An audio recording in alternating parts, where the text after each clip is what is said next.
नमस्कार, मैं डॉक्टर हेम। अब हम चले आते हैं अमेज़न के जंगलों पर। अमेज़न के जंगल बहुत ही प्रसिद्ध, हम बचपन से ही भूगोल में पढ़ते आए हैं। अमेज़न के जंगल बहुत ही घने हैं, दुनिया के सबसे बड़े जंगल। तो ये कहाँ है, ये क्यों खबर में है, चलिए देखें। तो ये साउथ अमेरिका के उत्तरी हिस्से में ये अमेज़न के जंगल हैं। उस जगह ही अमेज़न का इलाका कहलाता है जहाँ अमेज़न नदी बहती है, जो संसार की सबसे बड़ी नदी है। और वहाँ पर जो ज्योग्राफिकल लोकेशन है वो है 0 डिग्री, यानी कि वहाँ से इक्वेटर यानी विषुवत रेखा गुजरती है। तो इस कारण सूर्य की किरणें बहुत छोटा रास्ता तय करती हैं और वहाँ पर बेपनाह गर्मी होती है। वो बहुत ही गर्म जगह है, जहाँ ब्राज़ील है ना, जहाँ ब्राज़ील है, अर्जेंटीना है, जहाँ पराग्वे, उरुग्वे इत्यादि हैं देश। तो यहाँ पर बहुत ही घने जंगल हैं, जो दुनिया के सबसे घनी जंगल है। ये संसार के फेफड़े कहे जाते हैं। संसार के फेफड़े कहे जाने वाले जंगल क्यों खबरों में हैं?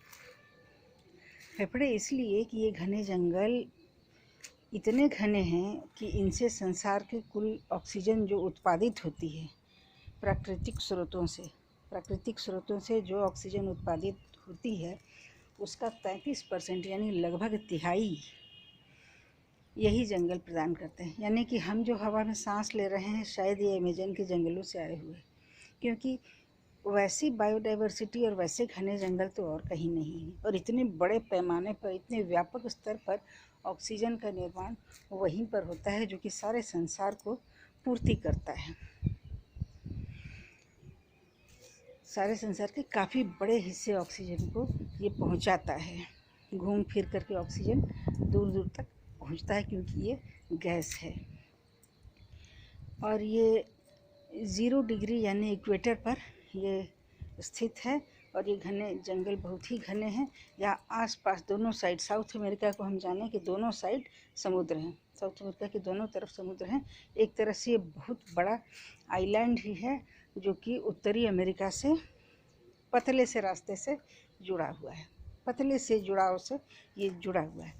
तो यहाँ पर रोज़ाना काफ़ी बड़े पैमाने पर बारिश होती है, क्योंकि रोज़ पानी का इवेपोरेशन होता है। इतना पानी उड़ता है यहाँ गर्मी की वजह से और सूर्य की तीखी किरणों की वजह से कि रोज़ बादल बनते हैं और रोज़ शाम होते होते तक या दोपहर बाद बरसते हैं। तो हर रोज़ बारिश के चलते घने जंगल बहुत हैं।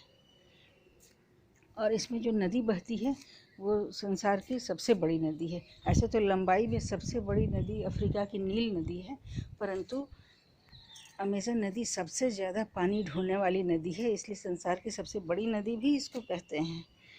तो ये संसार के ताज़े पानी का लगभग 20% ये समुद्र में ले जाती है, ढो कर के समुद्र में गिराती है। साउथ अमेरिका के पूरब की ओर ये नदी पानी को गिराती है। ताज़े पानी की सबसे बड़ी नदी है। और इसके जो जंगल इतने घने हैं कि वहाँ की कहा जाता है कि वहाँ की धरातल तक धूप भी नहीं पहुँच पाती है, धरातल पर अंधेरा छा जाता है। इसके बाद अमेज़न के जंगलों के बाद जो सबसे बड़े जंगल है वो कांगो के जंगल है, जो कि अफ्रीका में है। कांगो के बाद ये इंडोनेशिया के जंगल काफ़ी बड़े कहे जाते हैं, बहुत घने इको फ्रेंडली जंगल वहाँ हैं। लेकिन अभी हम अमेज़न के जंगलों की ही चर्चा कर रहे हैं। तो ये ऑक्सीजन का बहुत बड़ा उत्पादक क्षेत्र है। लेकिन अभी खबरों में इसलिए है कि अमेज़न के जंगलों का, अमेज़न का जो इलाका है, ये जो संसार की जो 20% यानी कि 5वां हिस्सा बायोडाइवर्सिटी, तरह तरह के जीव जंतु, ये इन्हीं जंगलों में मिलते हैं। संसार की 20% बायोडाइवर्सिटी यानी कि जीव विविधता इन्हीं अमेज़न के ही जंगलों में है। और अमेज़न के खबरों में रहने का आने का कारण ये है कि अमेज़न के जंगलों का जो पूर्वी इलाका है वो आजकल कार्बन को एब्जॉर्ब करने यानी कि ख़त्म करने की बजाय, कार्बन डाइऑक्साइड को वातावरण से ख़त्म करने की बजाय वो कार्बन डाइऑक्साइड उगल रहा है। वो कैसे? क्योंकि अमेज़न नदी के इर्द गिर्द लोगों के बसने के लिए और जंगलों को खेतों में बदलने के लिए कवायद चल पड़ी है। अमेज़न के जंगल अगर खेतों में बदल दिया जाए तो क्या होगा? सबसे पहले तो जंगलों को ख़त्म कर रहे होंगे लोग। कहा जा रहा है, रिपोर्टों के अनुसार, खबरों के अनुसार, वहाँ के जंगलों को काटा जा रहा है, ख़त्म किया जा रहा है और उनमें आग भी लगाई जा रही है, इसलिए कि खेत का निर्माण हो, गाँवों का निर्माण हो, ताकि अन्न उत्पादन हो। अब बताइए, ऑक्सीजन को हम अन्न में अगर कन्वर्ट करना चाहें, जंगल के फलों और फॉरेस्ट प्रोड्यूस को हम अन्न में कन्वर्ट करना चाहें, तो ये कितना बड़ा इकोलॉजी को धक्का है, ये पृथ्वी के इकोसिस्टम को कितना बड़ा धक्का है। तो ये जंगल बहुत हद तक जलाए भी जा रहे हैं, ख़त्म भी किए जा रहे हैं।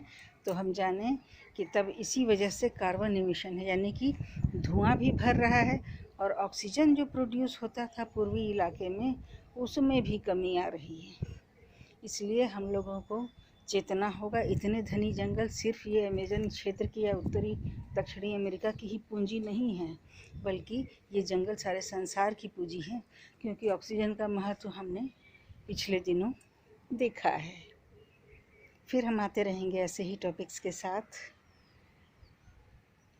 आप अपने विचार देंगे, फिर मिलेंगे। जय हिंद, जय भारत।